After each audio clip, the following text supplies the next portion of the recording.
Hello, dear friends.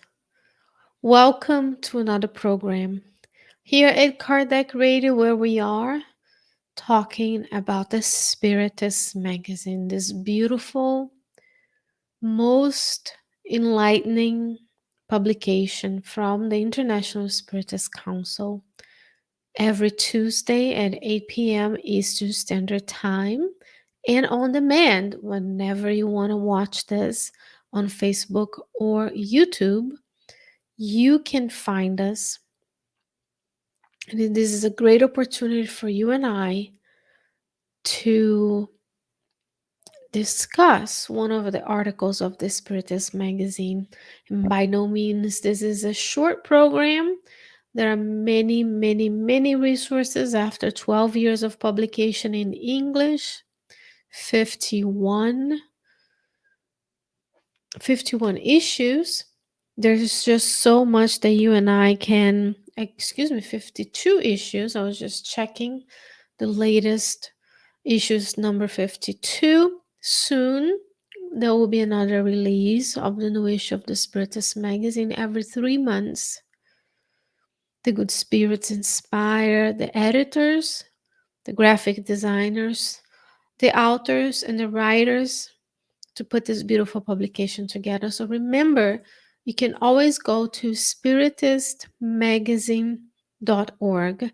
In other videos, I go into detail on how to access the Spiritist magazine, but on this website, you'll be able to download the app for your phone, for your tablets. You'll be able to download the PDF version of the Spiritist magazine. And you'll be able to just read, even order a physical copy of the magazine. You can use the magazine for your own consolation, for your studies, for your gospel at home. And many times, just like this article here, these content is only going to be it's going to be published first time in English at the Spiritus magazine. So there is a much blessed and needed resource for you and I to share the good news of the Christ with everyone around us. And today's article is titled Mental Concentration. And this article was written in the 1980s, 1984, by the Spirit, Andre Luiz, through the mediumship of Francisco Candido Xavier. As much as we are blessed and honored to be with you, we are also deeply grateful to the good spirits that grant us with the opportunity of having this beautiful, most enlightening, superior quality teachings for you and I. And we thank from the bottom of our hearts Sandra Luiz and Francisco Candido Xavier for them to bring us these teachings. There is no words to convey our gratitude to them, so wherever they are in the spiritual realm, we hope that they can join us so we can better understand what they meant. This is from a book called the Candido de Luiz by several spirits, and this also has a parallel study on Kardec Radio, in which is a book aimed at workers of the Spiritist group for them to better realize their potential and guide their activities in the Spiritist Center. This issue is dedicated to the mission of the Spiritist Center. It's a beautiful chapter. The title of this article is called Mental Concentration. And we chose to do this today, use this example, because who does not need to have mental concentration as we go about our days?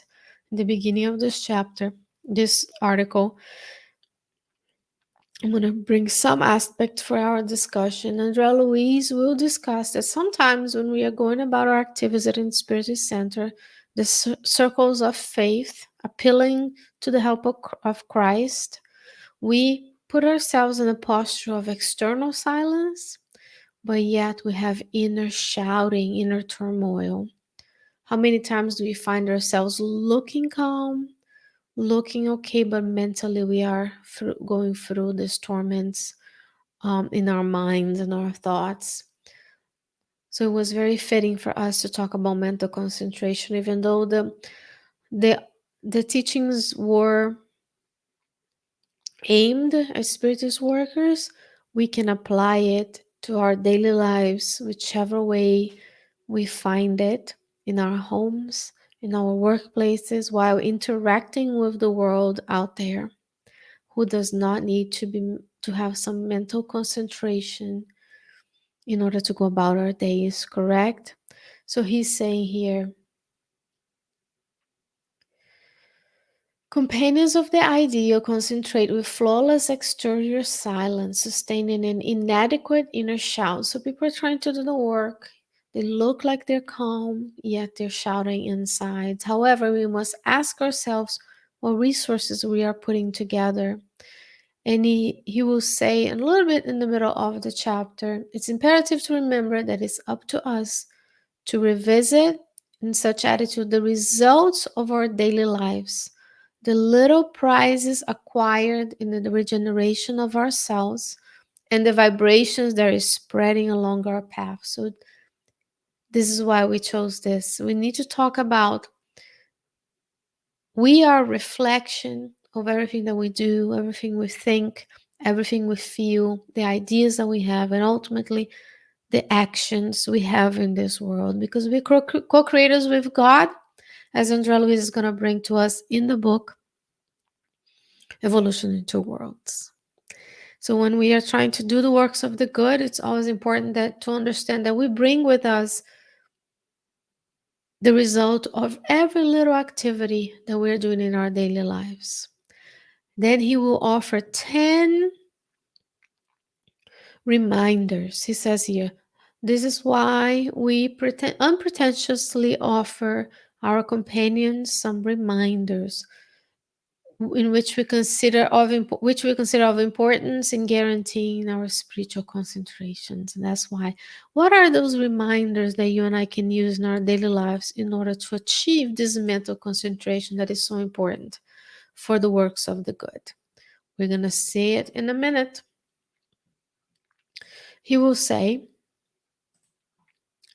outside the sanctuary of your faith, do not forget the respectable approach that is assigned to you within it. So everywhere we go, we act with respectable approach towards everything and everyone. The way we see ourselves in our sanctuary of faith, be it a Spiritist center, church, spiritualist group, a different kind of denomination, the same reverence we have in the temple, we need to approach everything and everyone with the same respect and kindness. And when we go to a Spiritist center, just because it's not a church, we also have to understand that when we are doing the works of the good, we need to be respectable. We need to respect the presence and venerate the presence of the good spirits. We need to speak appropriately, dress appropriately. We cannot just drop in like we're going to hang out on a barbecue with friends or going to the beach. We need to have that reverence to the places of faith and have an attitude where you and I are respecting the presence of the superior spirits, because ultimately it's work in both realms. The physical incarnate beings that we are, this incarnation that we are experiencing, we are doing the works of the good, and the good spirits are always with us. We start on time, we end on time, we behave appropriately, we're kind. But also when we don't reserve that respectable a way of being only for inside the Spiritist center or the place of faith. We bring with us that to our daily lives. He will say, keep your ears against the tubas of calumny or slander, knowing that you must listen to the construction of the good. So no slandering, no talk bad about people. If we go to Spiritist center, we are poised and respecting, and we dress well, and we behave, and we all suddenly start speaking softly and kindly. We cannot get out of our works of faith and keeping our eyes out for people talking bad about another person. And we also should guard our mouth and our words, not be the ones uttering words of slander. So we must listen to the construction of the good, even if you are involved in a conversation that is less elevated. Because let's be honest, when someone is talking bad about another person that is not very elevated, then we need to seek to say something that will help the construction of the good. Visualize that person as a child of God, as you and I are. And we wouldn't like people to talk about us in that manner, so we shouldn't be talking or even listening others talk about that in that manner to others, right? Number 3, do not lend your word to unworthy words, so that the suggestions of the higher sphere find your mouth clean. Do not speak badly about anyone, even if you're just sharing something that is annoying about a person who we know, who lives with us, our family members and friends. It says, do not lend yourself to unworthy words. Remember, when you're speaking, in the sphere of the word is another article we already read that talks about this. When you're speaking, there is vibration, there is tone of voice, there is volume, there is emotion. So if you just put your hand right around your throat where your vocal cords are, because the air is passing through, that's how you form words. There is vibration, there is things you can embed on those words. So we should not be speaking negative things about anybody, including ourselves.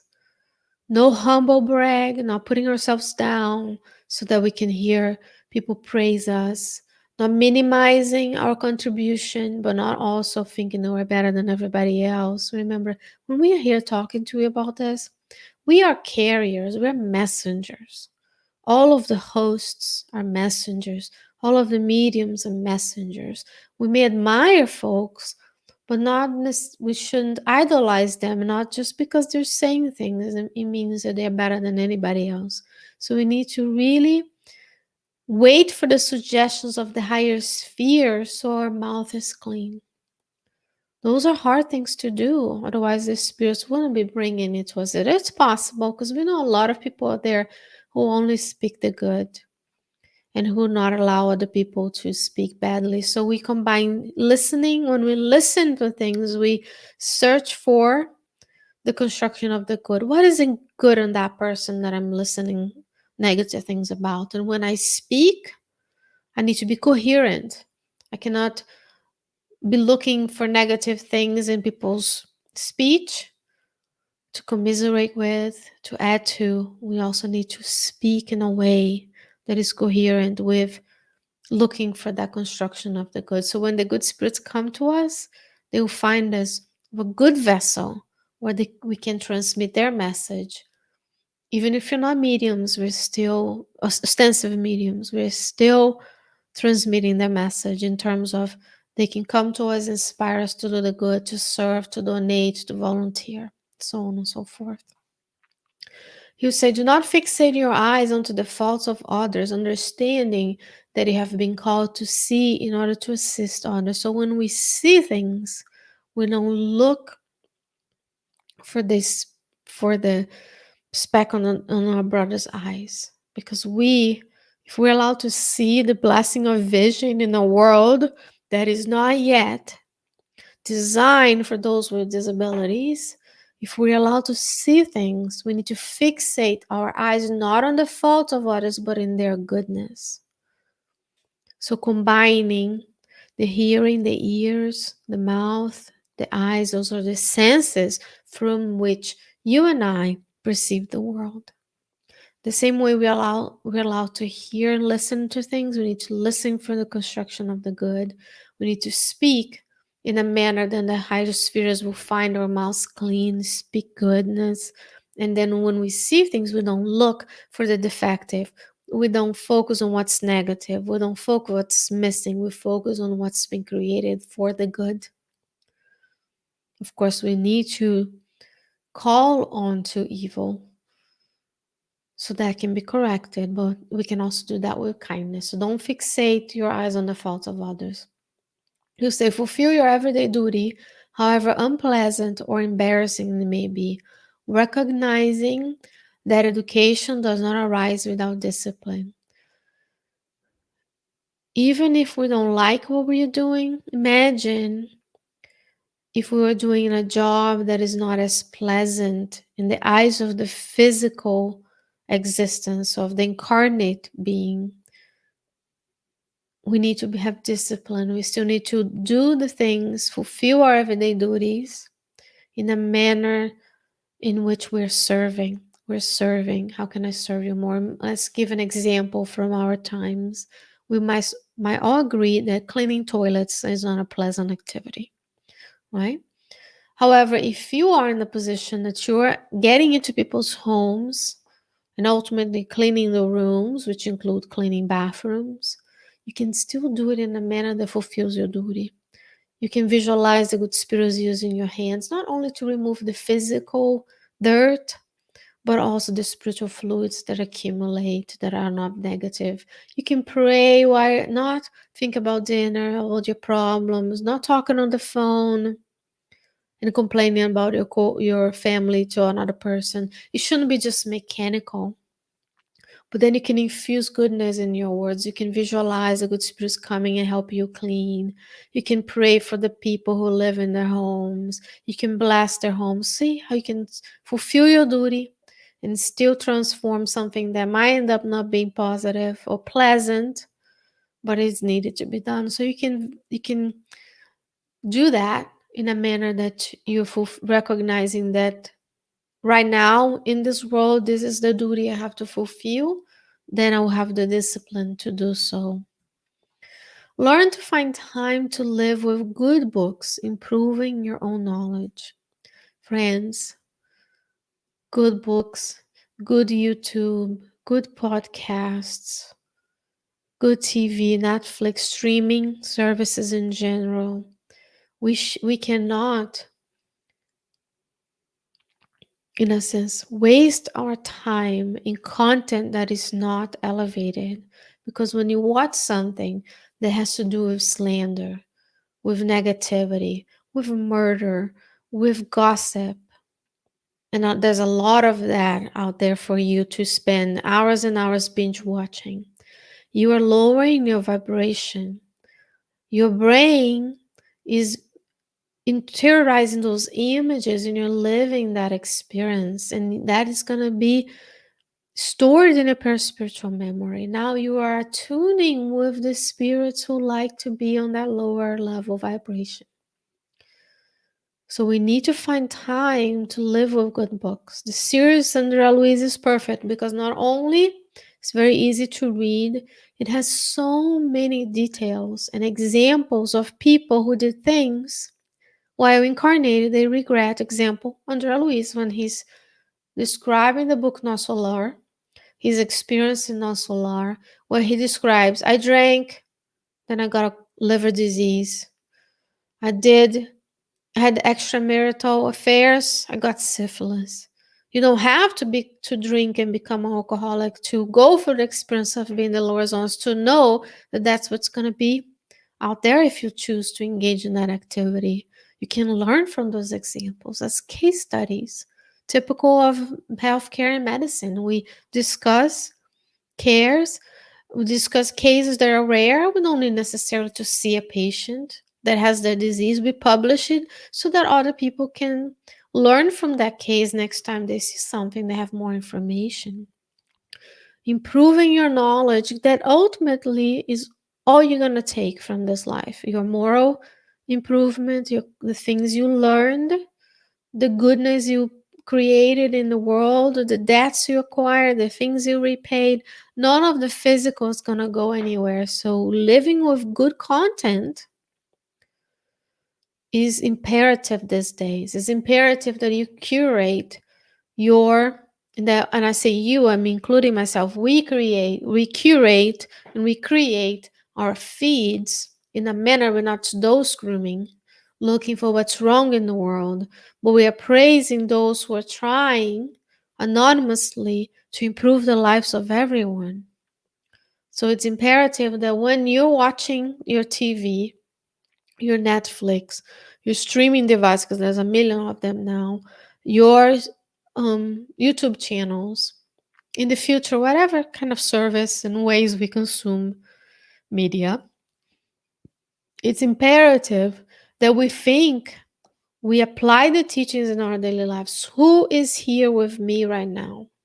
Would my mentor be inspiring me to watch who's going to get the next rose, who's going to be kicked out of the island, who got murdered by who's gossiping in the housewives or whatever? No.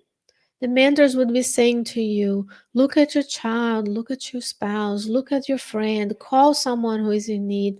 Do you have extra clothes? Go donate. Do you have a place you can volunteer once it's safe to do so with the appropriate health measures? That's what they're doing. Look at the books of Andre Luiz. The mentors are always serving, always reading good books, always watching good lectures. There's so much more content these days. So let's learn to find time to live with good books. And if you know of a good book, if you know of a good content, put it down in the comments for others too. What kind of good books have you found time to live with these days? What about if we all described what is it's going to be hard. The idea that came to mind is, what is your favorite Andre Luiz books from his Life in the Spiritual World series? There's 16 books. So write down in your comments which one do you like the most and why. I'll share mine in the end. That happens to be, I like Missionaries of the Light. Is the one of the books that I've learned the most with. A lot of good examples about how Spiritists and Spiritist centers, the work behind the scenes. It's so beautiful to see the spiritual aid missions that come. Not only we can receive help, we can also be on the spiritual missions if we are tuned with the goodness. So let's use our time wisely. Do not indulge in anger or discouragement, in lightness or in unhappy desires, so that your soul does not become a note out of tune in the harmonious whole of prayer. Do not get angry. Do not be discouraged. Are we living hard times? Yes. However, it shall pass. Is it difficult? Yes. Is it difficult for you and I? Yes. Yet, Christ is in charge of the world, so we cannot be discouraged. This temporary existence of ours in an incarnate manner with the physical body shall also pass, and we cannot indulge in anger. If someone is posting something, doing something that you don't agree with, you need to be in tune with the harmonious actions of prayer. Because when we pray, the good spirits can help us. We cannot be indulging in our unhappy desires, thinking about things that are not attuned with the higher vibrations of life. Right?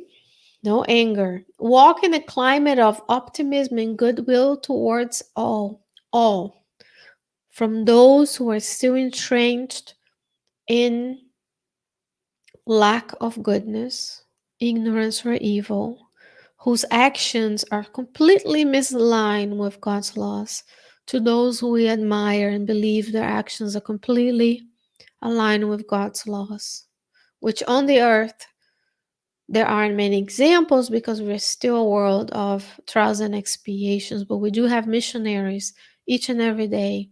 We can look towards and say, I would like to be like that person. You know someone who in your life who is full of optimism and goodwill towards all. Always remember, don't listen to the negative, don't speak the negative, and don't look for the fault. Use your eyes to look for the fault of others. Walk this optimism. I'm not talking Pollyanna, everything's going to be good. I don't really know. You observe what's going on around you, you reason, you listen to the experts, you read the good books, and you say, this is temporary. But I see in that person, even though he's hurting or she's hurting people, or they've hurt me, I still see in them the child of God with the potential to be a superior spirit, because that's what God sees in us. God sees us as the potential that we are. You have inside of you the gene, the DNA of divinity. Living Spring by Emmanuel, message 30. Educate. When you have that seed of the divine inside of you, you have the potential to be divine. But it's not overnight. Nothing is overnight. Look at nature. Slowly the plants and animals go through cycles, the seasons go by, and it's all gradual. We don't wake up one day, it's -10 and it's winter. It's gradual, it's gradual. So this climate of optimism and goodwill towards all would allow us visualize yourself as one piece of the whole. You are one of the 7.5 billion incarnate beings, plus all the discarnate friends who live and are still attached to the earth. Imagine all the many, many spirits and the spiritual colonies around the earth. So if you are one, your vibrational attunement with the good spirits, your thoughts, which is mental matter that travels throughout the universe, your emotions, your attitudes, all of it can impact the people positively around you. So walk in the climate of optimism and goodwill, because remember, when you do all of these, that will reflect in our daily lives, but it will also reflect when we are together as a group trying to work towards the goal of spreading the good news of Jesus everywhere in our circles of faith. So when we are there, we'll have inner peace, not only outer silence, but also inner silence with the mental concentration needed toward the attunement of the group members, which ultimately means we're going to be better attuned with the mentors of the group so they can guide us towards doing what's best for that group. In the book Messengers by Luiz, Luiz describes that each Spiritist group, be it a center, established center, or a group of studies, have their own mission in that city, that state, that country, because the needs of that group are different from the needs of the next group. So when we are in attunement, when we are watching how we go about our days, we can bring inner silence as well as just in external silence to better do the work. Do not hang your imagination on the gray hanger of complaint, and do not visualize the evil of anyone. Do not say, oh, yeah, that person's negative. Yeah, that person never does anything wrong. I don't ever do anything wrong. Because some people visualize the evil in themselves. They visualize the negative in themselves. So we do not complain. We have way more. The grace of God is so good that we have way more than we ever could ask for. And we have all the resources that we need in order to fulfill the mission that God has given us in this lifetime. You have the resources. It's up to you and I to open our minds and hearts to receive that inspiration from the good spirit, so we can visualize the goodness and not the evil, and not their defects, not their faults on anyone. Visualize everybody as a child of God. If you have to, visualize them as a baby, because it's very easy to love a baby because they're cute and beautiful, designed for us to take care of them. I learned that from a representative from the Congress, Representative Luiz, who fought for civil rights. And when they were being beaten, way back in the 60s and 70s, they would use this technique. Even if the people are coming to beat you because you're trying to register people to vote, visualize them as a child that removes your inner, because they are doing non-violent protests, non-violent actions. Visualize them as a child, and it'll be easier for you to take in, but not visualize them is evil. We are all much better than the worst we've ever done. I'm quoting a lawyer now. We're much better than the worst we've ever done because we cannot be defined by our errors. We need to attune for our mistakes, but we need to visualize the goodness in ourselves and everyone all the time. Last but not least, he says, cultivate constant and selfless assistance to others. Do the good, serve. It is in the forgetting of the self that you'll be able to concentrate your mental energies on prayer. And thus your thought will rise victorious to serve in the name of God. Ultimately, dear friends, we are all on this earth to love one another. Go to the book After Death by Leon Denis, chapter 49, Love. You're going to see that love is the glue that keeps us all together. God, love radiates from God all over the universe. So selfless and constant, meaning all the time. Selfless, meaning you're not thinking of yourself, you're looking for others. Do you want to volunteer with your group? Call the place and ask them, what do you need? Our group would like to volunteer. What do you need? Do you need food? Do you need food prep? Do you need companionship? Do you need someone to do arts? What do they need? It's about them, not us. That's selflessness. Forgetting of the self to concentrate our mental energies on prayer so that when we are serving in a group, spiritual treatment at distance, mediumistic meetings, spiritist talks, passes, we are able to not be looking silent, but be inner silent. Mental concentration.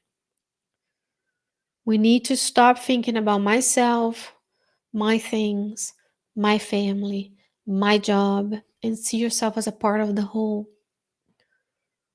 Because giving up a few hours of your month to volunteer as your core value as a group, as yourself if you're alone or if you're family, we are family who serve.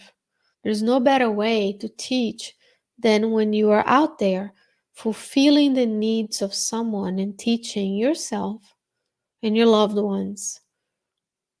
It may be hard for us, but there are harder things to go through. We are ones who will be there serving and fulfilling the needs of the physical needs, emotional needs, psychological needs of others. And as a spiritist, you are also filling the spiritual needs of others because which what other place on the earth we can have these obsession meetings, the mediumistic meetings that ultimately brought to us these beautiful teachings of Andrea Luiz through the mediumship of Francisco Candido Xavier in the book, still yet to be in English, but there is a playlist on Kardec Radio you can listen to, Educandário de Luz. Dear friends, it's always an honor and it's always a blessing to be with you. And I hope that I can be with you again next week, every Tuesday at 8 p.m. Eastern Standard Time. We start the discussion because I hope that you can not only continue the discussion on your own mind, reflecting about this comments that Andrea Luiz made about having mental concentration when you're trying to do the good works in your sanctuary of faith. We start the comments right down below from the Spiritists when we're talking about spending time with good books. Tell us what is your favorite book in the series of Andrea Luiz and why, and then maybe we can inspire one another to read those books again and again and again. There are a few of them who already have been discussed and studied at length at Kardec Radio, so you can go there and find those playlists.